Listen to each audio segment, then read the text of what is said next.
to preface it a little bit, we're going to have a little Q&A session on relationships to wrap up this series called Swipe Right. And we just know that, it's just, this series has been good. I believe that it's helped a lot of people, whether you're dating, not dating, begging the Lord to be in a dating relationship, married, unmarried, I don't know, divorced, going through it, we're frustrated, single and loving it, engaged, all that different stuff. And so we just think that God's really, up to something. So we wanted to end it with questions. So we opened it up to Instagram and had some people write in some questions, had some core team members that we asked. Nice, we're off to a good start here.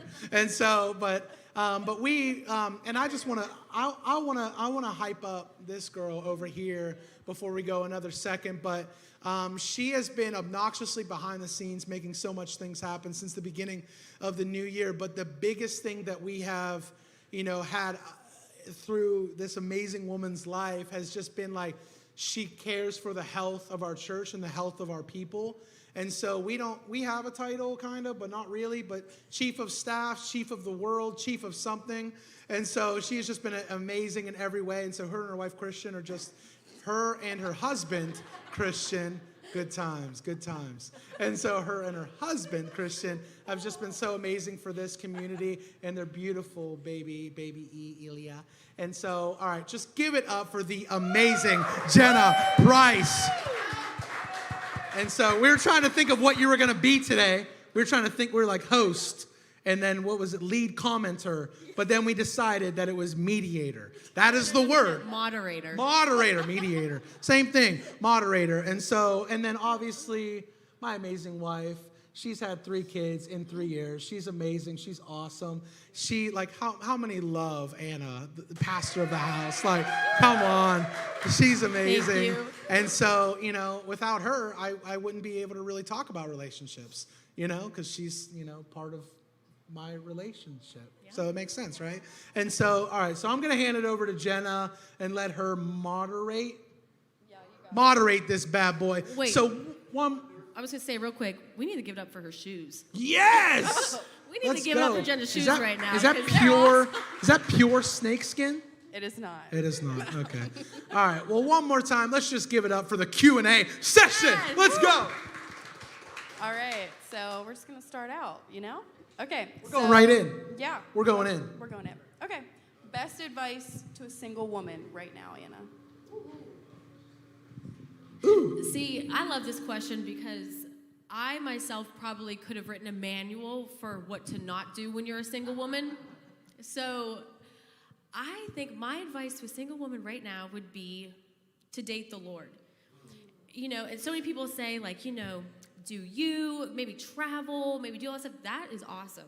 Do that if you want to do that. But date the Lord, because you cannot possibly have the relationship with not even just a spouse or a boyfriend, girlfriend, but with anybody until you have that true, fruitful relationship with the Lord, because then it just overflows.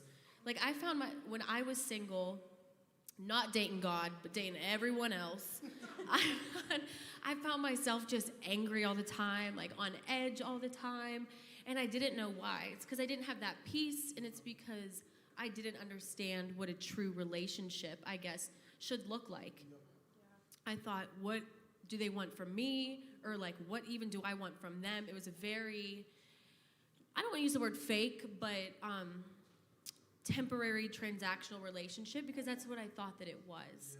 So to a single woman right now, or single man, date the Lord, because he's the best spouse, boyfriend, friend, anything you could ever have. Ladies, he will listen to you, and he won't respond all the time. And we love that. He just listens. All right, Josh. So best advice to a single man right now. Can't steal your wife's answer either. Yeah. Well, the first things first is stop being creepy. That's the first thing. Yep. No, I mean it. There's a lot of single guys that just love to just be weird, bro. So stop it. Just stop. And I say that confidently because that was me. We met in person, but how many hours was it before I sent you a DM?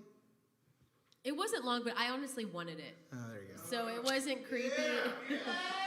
I wanted that DM notification. I can talk about But that is not normally the case. Yes. So that's the first things first. I mean, that's the big thing. But I think that the biggest thing for a man that's single and ready to mingle, I think that the biggest thing that you need is true, absolute confidence. Yeah. Confidence. Now, that stems to so many different realms.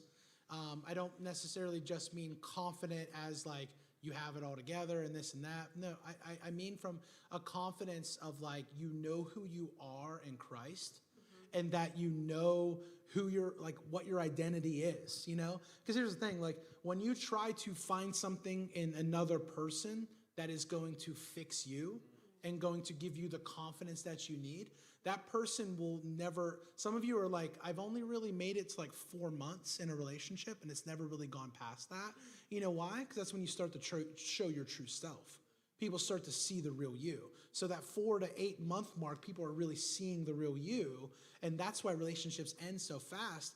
Because, and I would say there's a lot of men that just aren't confident in who they are, confident in who God says they are, aren't confident in how to lead a woman and how to direct and take care of, not control, but lead a woman and stuff like that. And so that would be my biggest thing, like gain your confidence. That's not mustering it up. It's spending time with the Lord. It's investing in like, oh, well, I'll start doing the Jesus thing more when I'm married. No, it's harder. Or when I have kids, no, it's even harder. Like make the decision now to say who I want to be, I'm not going to wait on. I'm going to do it now. Be what you want in somebody else. Be that now. Do it now. Well, I even remember with you, I was a newer Christian whenever we met, got engaged, etc. But I just remember you had this confidence in Christ, and I didn't fully understand everything, but it was so appealing and attractive to me because I was like, well, I want to, whatever this light is about him that he is believing in, showing, displaying, like I want that. And so I didn't always understand it, but I wanted it. And it's because you were confident in Christ and confident, which in turn would make you confident in leading our relationship. So definitely. And let me preface, like, we're not sitting up here saying we have the perfect relationship. Like we know, yeah, right? Like we don't sit up here and like, we don't come from this place of we know it all. And just to give some background, like we met, we started talking, we started dating, we went through a lot of... We met May 21st, we started dating June 13th, and then we got engaged August 24th. Do that math. That's about 4 days, okay? And so like we really had to... So some people, when they work through things within a relationship, it's a little bit of a longer span, but for us, we had to do it quick. And so a lot of the stuff that we figured out and went through, like, so that's why we feel like we do have, a lot of insight because like we had to do it fast and we had to do it, right. But we had to want it. Yeah, exactly, Yeah. And And so, I just always want to preface like we have not arrived and we are not perfect, but we do think that we've been through a lot in these past 3.5 years to be able to say, okay, look what God is up to and look what God has done. And so, yeah. You were a hot single girl. That's all I'm saying. Okay, Still next am. question. Okay, good. All right, I'm dating someone that has characteristics that I know are not right for me. What's your advice? And whoever feels led to answer can just go. Characteristics so like they don't mesh, essentially? Like you just know it's not going to work? You know, at the end of the day, that's not the one. Yeah. I think that, you have something? Good. yeah, I don't know if it's going to be, well, what I love about these questions is Josh and I agree on a lot of them, but also kind of disagree on a lot of them. Yeah, So, yeah. But I feel like I know. Good. I know what I want to say at least. I would say cut it off. There's no reason to continue something just to keep, like if it is something this is not it. And it's a big, before you went into that relationship, you said, I know I want this, and it not materialistic, not surfacey things. For example, like, what do you believe? Do you believe in the Lord? Do you not, like things like that? If it does not line up with what you know the Lord wants for you, there's no reason to continue that. And it's nice to have them. It's nice to talk with them. It's nice to have a buddy. But if you're looking for that pursuit in that long run and the Lord's best for you, you just have to cut it off. I feel like there's a lot of people in relationships that they know that it's not right and it's not of God. Like they sense that in their spirit, but they're there for the good time. They're there for the, whatever. They know that there's an end date. But the thing is when you live in, that's just like anything. Like anytime that you're trying to balance something that you know isn't right, it's always going to, it's easier to be pulled down than it is to be pulled up. And so you might be the Christian and love Jesus and this and that, but it's harder to pull them up to you than it is for them to pull them down to you. And so I see a lot of people compromising what they really believe, compromising things that I want this, and this in a guy, and he's none of those things, yet you've been dating him for 2 years. Yeah. You know what I mean? And it's and I see a lot of people, and we'll just say it, but there's a lot of people that are in that type of situation where they're giving up their morals, they're giving in sexually, they're giving in all these different types of ways where it's and so now, instead of waiting on the man or the woman that you desire and that you want and that God has made for you, you have now settled for something that is not good, and it's going to what? Leave you hurt, leave you broken. And so God says, honestly, if you just stepped out of that, you would not be hurt right now. But a lot of us are broken and hurt because we gave into something that we knew we had no business being a part of. So essentially, don't waste your time. Why would you want to waste your time on something that you know isn't of God? I think that's really good. I also think I always say to people, don't waste your time and don't waste that other person's time either. It's not fair on either side, for sure. Well, we were just watching Love is Blind. Who I was watches literally that? can I was I thinking say that that? too. Watching Love is Blind. Let me tell you something. That show, talk about keep you up at night. Oh, That show yeah. has kept me up at night. I get so invested in these relationships. Well, I'm going to say this. I think that Love is Blind might be the greatest way to get married nowadays. And I mean that with everything. Go watch it. It's on Netflix. But I truly mean that because it's way more than all the other stuff that we make it out to be. And so, but there was a girl on there that was fell for this dude, really liked this dude, got engaged to, whatever, in the show. And then he was an atheist and she was like, I love Jesus. And then before they even got to the end of the show, she's like, I have to end it. I have to end it because I can't be with somebody that doesn't share those values with me. And so we were looking at her like, girl, you go. Girl, you come to Lightning. That's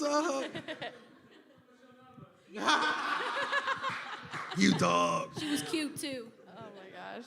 Yeah, so Josh, you kind of just led into the next question. So what is it okay for a Christian to be in a romantic relationship with someone that's not a Christian? Why?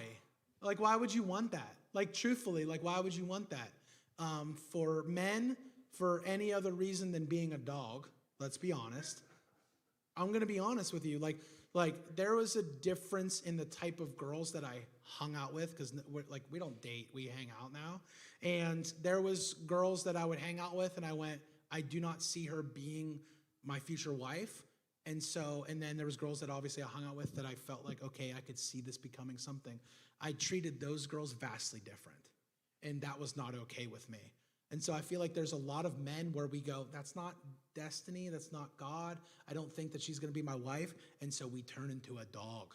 And when I say that, you know what I mean, okay? And it's you start treating her differently, acting differently. You start texting her at times you shouldn't be texting her, things like that.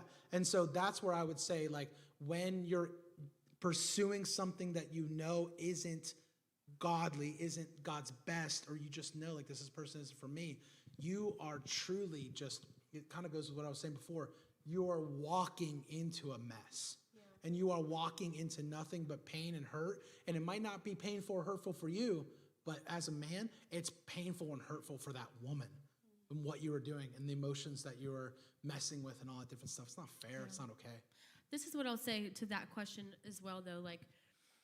I think there's a difference between, if as Christians, and if we desire a Christian man or woman, and someone says, I don't believe in God, that right away, to me, it just wouldn't be God's best for you. But I know when we met, I really didn't know much, but I was willing to learn. And I think Josh saw that in me and took that chance on me and pushed me into it. And now I'm so thankful that you didn't look at me and say, you know what, she was a new Christian. And so, or she, you know what I mean? But the difference was I did want it too. And you saw that. I mean, you were raised Catholic, you know, and I could definitely see that those roots were there. But I saw this knowing and wanting of like I love Jesus, and I've loved Jesus my whole life. I just want to really understand the fullness of what that is for me. And so that was like the most attractive thing about Anna was the fact that like she was just like, I want more of Jesus. Like I want that. And that's a difference. You know what I mean? Like what's their life pointing at? Is it I want more of Jesus, or is it I want this or want that or want to be this? And like I think that that's a crucial Yes. difference. Yeah, I thought that was a good point. Ready? Next one? Yeah. Looking at these questions, I'm just like so grateful that our church answers these questions. I like grew up in church and always wondered the answers to these questions, and no one told me. So I'm just really grateful we're going through these. Okay, so what is your view on sex before marriage?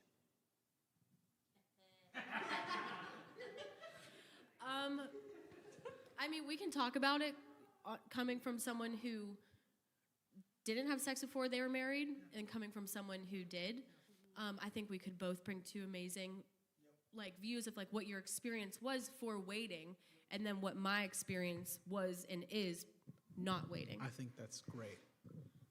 Well, do you want to go first? Do you want me to go first? So yeah, I didn't wait. I always knew like people, you know, in the church we grew up with, not talking about these things, oh, you shouldn't have sex before you're married. And I was like, okay, because you're saying that, I want to. If I'm being honest, because it's just like, well, why? I didn't have the why behind the what. And so I did. And I didn't fully see the effects of that until I got married, where we were married and I had some insecurities about certain things. And I was like, wow, why do I feel this way? Or I thought about another person like, oh my God, I had this moment with that person. I never want to think about that when I'm having that with this person. And there's all these soul ties that I now have that I can't break on my own. The Lord can, and I've been forgiven and redeemed, but like it really came out when we were married in ways I never would have thought. So I would personally wait because it is so true. When you have your soul and your spirit wanting that one person, when it is that one person, you won't regret it. I promise you, because you won't get these intrusive thoughts, these insecurities, these wondering like, why am I thinking of that person right now? That's so gross to me. Well, it's because you did a sacred thing in an unsacred way. Yeah. And God is there with you and will redeem you, like I said. But, you know, there are consequences to those things. Mm-hmm. So that's why I would say to wait. And obviously she just hit the nail on the head. Like she's redeemed and she's seen and heard and known. Like God loves her for who she is and stuff like that. But like she said, there is still those consequences. You know what I mean? Like, and the thing is whether you're truthfully, if you're watching online or in the room and you're like, I'm not really sure about the Jesus thing. Like, I think that we all would agree that sex outside of marriage does complicate things. It really does. And like, there's just something about it. It's an emotional thing.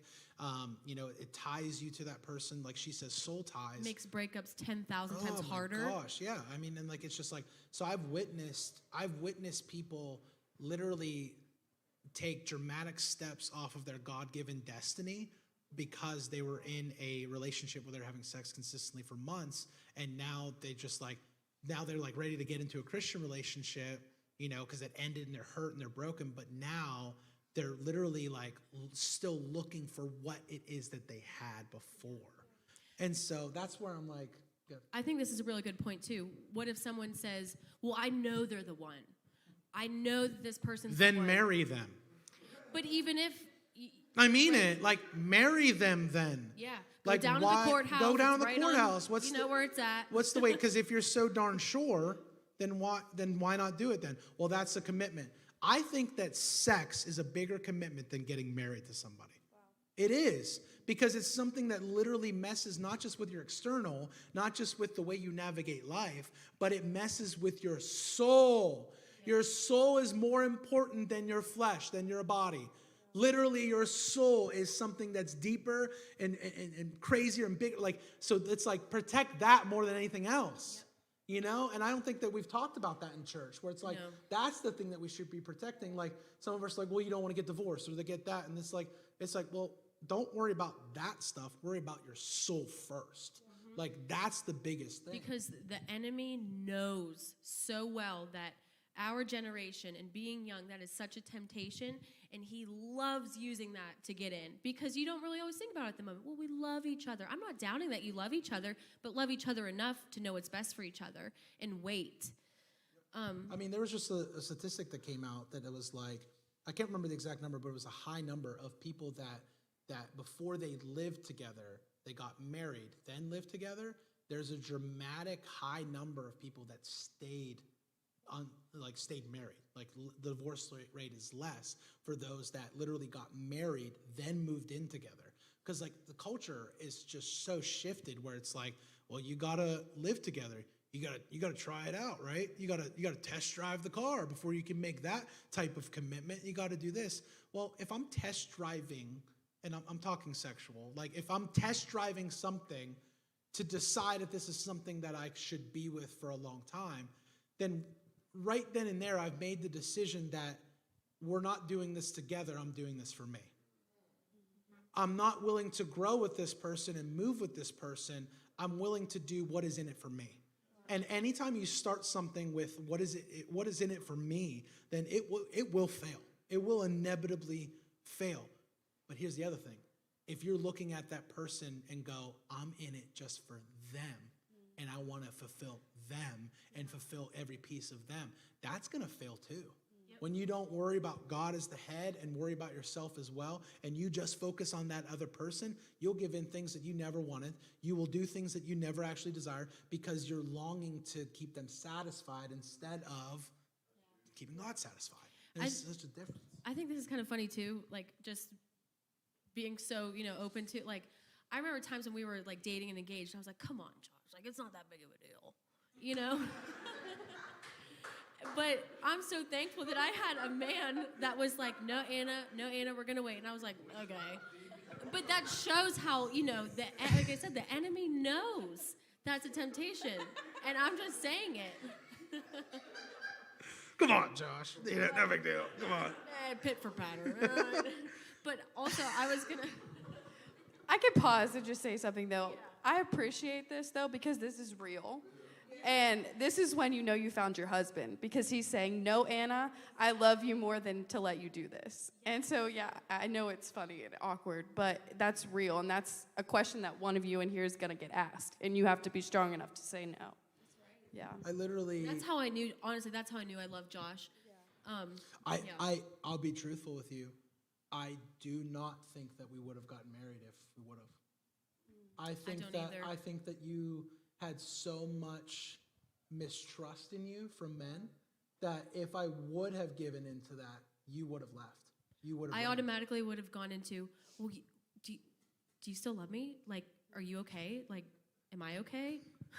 all those insecurities, because I'm just used to like, okay, it's swift, comes and it goes. So I'm really, really thankful about that. But I think before we go to the next question, I remember for all my Catholic people, you know what CCD is? Yep. I'll never forget this will stay with me my entire life. My CCD teacher, he said, if you ever feel a certain type of way, you take a cold shower, you go lift some weights, you do some push-ups, it'll pass. So there's some practical advice. There's men showing up swole next week. I will never forget that. Yeah. Single dudes are just ripped at Lightning Church now.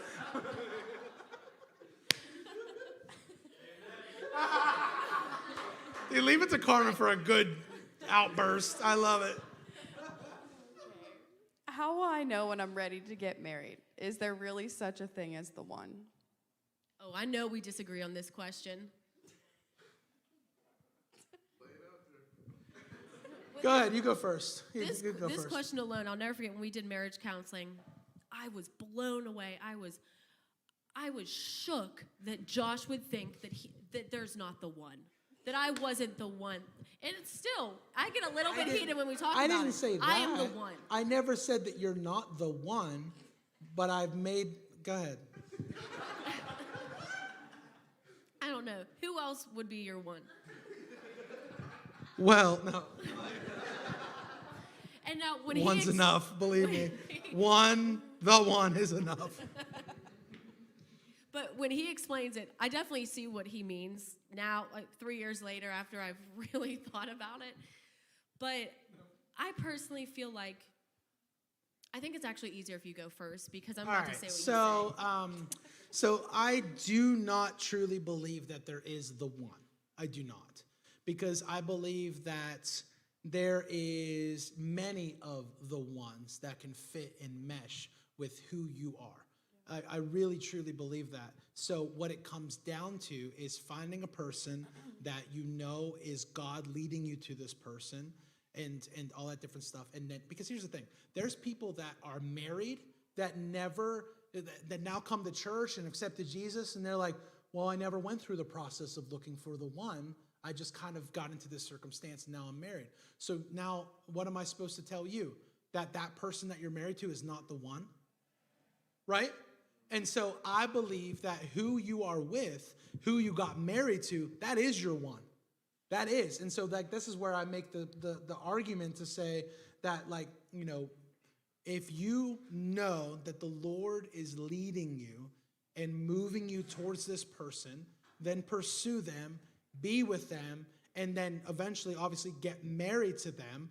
But if you get caught up in, I'm not sure if this is the one, or this, or that, or this, you're going to constantly be overwhelmed, confused, waiting on God. And some of us, you will never actually pull the trigger because you'll never be certain or sure.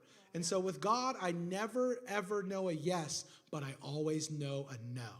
I always know when it's a no. And so this is where Anna gets mad, because I'll be truthful, every longer relationship that I ever had, I could have married that girl. I could have married that person. And so, but I mean it in this sense of like, I'm not going to date to date. I'm not going to just do it for a fun time. I'm not just going to whatever. If I'm going to date this girl, I'm going to pursue this girl with a godly love and care for her. And I'm believing that if it ends, that I'm going to leave her better than I found her. That's what I believe. And so with that, it's like, so I'm going to treat her like the one from the beginning. Why would I not? And so, but this was my prayer. I said, God, if she's not the one, rip her from my life. Yeah. Take her from me.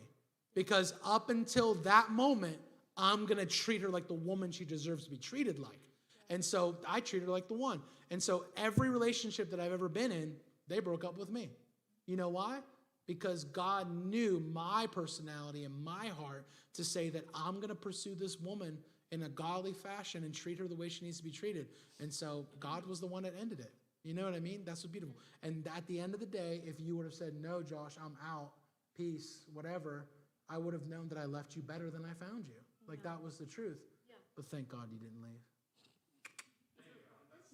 Thank God. Yeah, I mean, I really like what you said. I do. No, I do. So I'm not saying there isn't a one, but you know what I mean? And like, I'll just say this, like, because you would agree with this. Like, I never believed in the phrase, when you know, you know.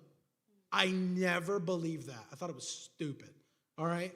But there is a moment where it makes that makes perfect sense. There was a moment where I literally looked at Anna and I went, I just know. There's no other woman. There's no other. I'm good. Yeah. You know? But I said this yesterday. We were talking about this in the car. Heaven forbid that I was to die. Okay? But if I die, I don't want Anna walking around life with 3 kids going, he was my one. And now I will never find another and I will be single the rest of my life and miserable. No, like my prayer for her is that she would go and find someone and she would treat them like the one and she would love them like the one. That would be my heart. Some guys are like, what? Anna's going to be single if you die? What? Messed up, but you true. don't want this. You don't, yeah. Well, I was going to, that, and the way that he said that, I'm sorry, that really is what changed my mind, because I was like, well, one, if I pass, Josh, no, that doesn't apply to him. But if, I will be, she will be watching, and I will be single the rest of my life. You're right. You're so right. but that phrase right there, it really did help me, and I do believe that now. Like, whoever you are with, you should treat them as if they were the one. And then when you find your person, you marry your person, you go, yeah, this was the one for me. So that's how I kind of look at it. And then, yeah. Because some people are married, and they are in that situation where it's like, well, I don't know if they were the one. Well, treat them like the one. Yep. Treat them like that. Love on them. Care for them the way. Then that- desire the in the way. Lord, and you'll become Exactly. closer to being one. Probably got room for what, 2 or 3 more questions? You guys liking this? Cool. Okay. Okay, so next question is, why is pornography wrong? Going here. Yep. I think pornography is wrong in a way so much to why sex before marriage is wrong, because you see something and it might not even be like, I've heard the comment so many times, well, I'm not watching it because like I like what they're doing. It's just the act, like, or like, do you know what I mean? Like, Who said this to you? you when you told me that what it was for men, like, it's like I'm not even watching to look at her or to look at him. I'm just like, it's something about that act. It's the sensation, it's the feeling that comes Yeah. from it. It's just like, gambling, or just like, like getting a rush from something. Like that's what it's like. Driving Right. a fast car, like that. Binge type of- drinking, just something Binge like drinking. that. And so, but Some of you perked up. What's wrong with you? Binge drinking? I'm back in. What? I hate all of you. But really, you start to get, and you might not even be able to name them yet or ever, but you'll get these insecurities, and why is that? Why am I doing this with my husband who I love, but for some reason I'm thinking about this sensation, and why am I not getting that now? Oh my God, am I not getting that now? Is this bad? And all that kind of stuff. It's not realistic. Like pornography is obviously not realistic to what the world actually is. And so it just creating it's just like anything. You create a false image, you see a highlight reel, and then you think that that's what it's supposed to be. So you will always feel unfulfilled in that, you will always feel like sex is not what it truly could be. And so sex just becomes not this passionate love moment. It becomes this act, this what pleasure can I get, and like for men, it's what can I get pleasure-wise, and for women, it's very like, how can I perform and act a certain way and do what he desires. And so it's just very unrealistic. But for men, like, I know that pornography is like, I mean, it's hard for both genders, I know that, but like for men, I know that it's very hard to not watch that. And so as a pastor, I'm not going to sit here and say, you need to just stop. That's not, obviously that's what I'm saying, but I'm not saying like it's that easy. I know that. Accountability is one of the most crucial things when it comes to this, because the things that are dividing and hurting and breaking men the most in the church is when they don't say anything about it. The thing that's breaking men the most is them just keeping it to themselves and thinking they can deal with it. And I'll say this, it'll come out. Anything that is in the dark will come to the light and it will be exposed. I'm not saying that like your job will see what you viewed and you'll get fired. I'm not saying that, but I'm saying like it'll come out in how I treat my wife. It'll come out in my expectations in the bedroom of my wife. It'll come out in all of these different types of ways where it will leave me feeling unsatisfied and wanting something that she's not even aware of. And that's just so unfair to put expectations on others in your own mind, I'm also thinking too, like aside from like what it actually is, it's an addiction. So any addiction ends up with some sort of, destruction. Whether it's in your life, the people's life around you, things will slowly start to creep in, whether it's sexually related or not, but it becomes an addiction, and whenever that's involved, it's just not going to go right. Can I take this one step further, just like kind of a scenario for y'all? So you're in a serious relationship and you understand that pornography is still a struggle for your significant other. How can you walk through that with them? Well, the first things first is you got to be raw and real. Like, you have to be open with your spouse. I think that there are a lot of men that are in married relationships that they can't bring that to their wife. And then the other side is like some wives know, but they can't address it or talk about it. And so I think that the only way that me and my wife are able to grow forward in every area of our life is when we are open and we are honest and we are real.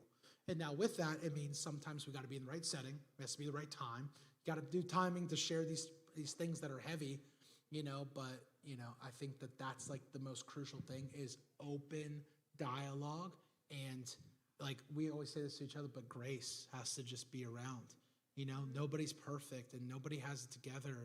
And if somebody is choosing to be open and honest and real, there has to be grace involved on both parties, and so I think that if you're living in something that you're hiding from your spouse, and if you're doing something that that just isn't beneficial to you or your marriage, then work on it and start sharing and opening and talking to people that you trust so that you can truly get better.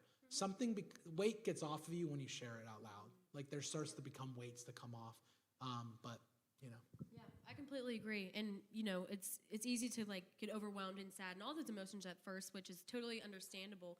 But if your spouse is coming to you or whoever it is coming to you saying, like you said, I'm doing this and I want to get better, then that's them saying, I love you, I'm choosing you, and I want us to get better. So let's address this. Let's support each other in this. And I think that's a beautiful thing when a couple can share that and walk through that and then eventually help another couple that's going to experience it, because this stuff happens all the time. Yeah. So really that grace of we're in this together. We're going to get through it. Yeah. Okay, last question. In what area of your marriage have you seen personally the most growth? I mean, your stomach every 9 months.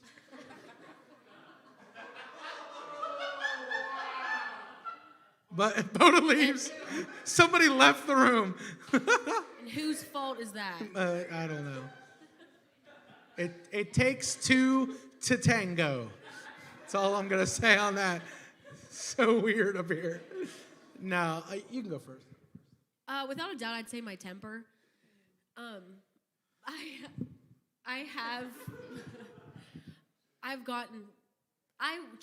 can confidently say I've gotten infinitely better through the Lord, through therapy, through talking, through other mentors. But boy, when I'm angry and letting loose, it feels so good. That was like a drug to you. It really was. You were so scary. Yell, and I would get so worked up. And obviously, this comes from childhood traumas. That's what I was taught, and that's what I learned. That's how I survive. Yep. And I didn't realize that when we were together. And I'll never forget, Josh looked at me and said, you can share something without yelling. And I was like, what? What? And then he said, that you can have peace in your home. And I was like, what? It was such a foreign thing to me because chaos was my comfort. And so if it wasn't constant, I was very uncomfortable. Yep. And so I would purposely say things that I knew would hurt Josh because I felt so awkward and peace. I needed something, and then it'd be in my comfort zone to be like, boop, boop, boop, boop, boop. She's like, you're fat and you drive a Kia Soul. Who knows? I would say I would say things to purposely hurt, so nothing is off limits. But I never said, oh gosh, I know. But I have really found such an inner peace and healing, and it's a daily devotion and dedication to not falling back to my survival tactics that worked when I was younger, but they're no longer necessary. That would be mine. I knew that answer right off the bat. Yeah, no. Hope you agree. No, but like that's what's been amazing is just seeing the growth that you chose to do. Like, I can't do that for you, And I think that a big one for me, and you would agree, is just like, man, I was so angry in our first year of marriage. Just to give a little background, when we got married, we had like this what we thought it was going to look like in our jobs, in our where we're moving to, like everything. Our next 10 steps, we thought were going to be this. And then a couple months into our marriage, that was just like, it was emotionally looked at as like, this isn't going to happen. You know, so we felt like, you know, we were going to help this church do this and be a part of this and all this stuff. And then we just did not feel embraced or cared for. And so, you know, and for me, it was, I gave 5 years of my life to this place, and I just feel like they're laughing at me and, you know, kind of like saying, you know, thank you for the help, goodbye. And so I was like, my identity, my whole life has been ministry.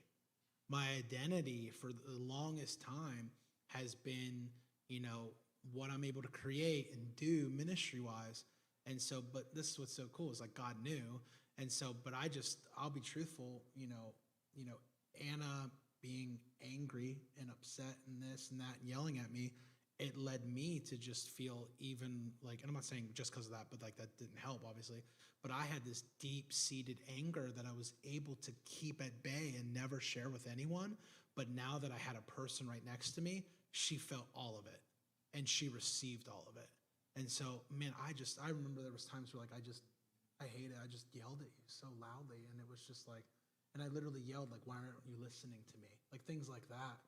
And, you know, thank God that you didn't leave. But that first year of marriage was just very like overwhelming and frustrating, and I was just so angry with God and with people, and so like when your identity is in a place and a people, and you leave that place and people, and now you literally have none of that support that you've ever had, and you're angry, it's impossible to move forward. And so, you know, but obviously we see full circle that, you know, if I didn't go through that, I never would have been able to see my true identity and who God really has made me to be, and be able for us to start this place, because we never would have been in the place to be able to do that. And I think that's really ties back to like the pornography question of like, what if your spouse comes to you with something? Like, is there gonna be grace? You work through together, whatever. Like when we finally came to each other, we're like, it can't be like this, because we know each other's hearts and we want to strip back both of that. There was that like bond of, okay, let's grow together. Let's separately go to therapy and deal with this stuff. Let's go to therapy together. Like, let's get to the root of what's going on. And now we see the fruit of that, because there was that infinite grace and growth of wanting to be together. And we will emphasize again, lots of therapy. And I mean that. If I would make the argument that if you aren't going to therapy, you're kind of dumb. Like, I truthfully believe that. I believe that everybody needs it. And so, and it's like a lot of, I think that Christianity kind of painted a picture for a long time of therapy being this thing where you're not trusting God anymore. And it's like, no, it's an extra tool to be able to be blessed. It's an extra tool to be able to see God more clearly. It's an extra way to be able to, like, for somebody to really truly be unbiased and hear your thoughts and just love on you is the greatest thing in the world. My girl, her name was Elizabeth. She was 60-something, and she was awesome. All right. Thank you, Elizabeth. Shout out. Love you, girl. And so, like, you know, like, but it just helped me, you know, and, you know, it was definitely a big thing. So, but yeah, well, let's pray, and then we're going to go into a time of giving. We're going to get you guys out of here, but give it up for the amazing Jenna and Anna. Like, woo! Love you guys. I hope this was good for you and beneficial, and, you know, and yeah, I hope that it really left you guys, you know, seeing behind the curtain a little bit more. So relationships aren't easy, but man, they're worth it, man. Like if I didn't have Anna, I can't imagine where my life would be. So it's the greatest thing ever. And if anyone ever needs anything or wants to talk about anything, you can always Go to Jenna. No, Go I'm to joking. Jenna. No, or come to us, and we will totally be there to support you, no matter how big, small, it doesn't matter. Anytime.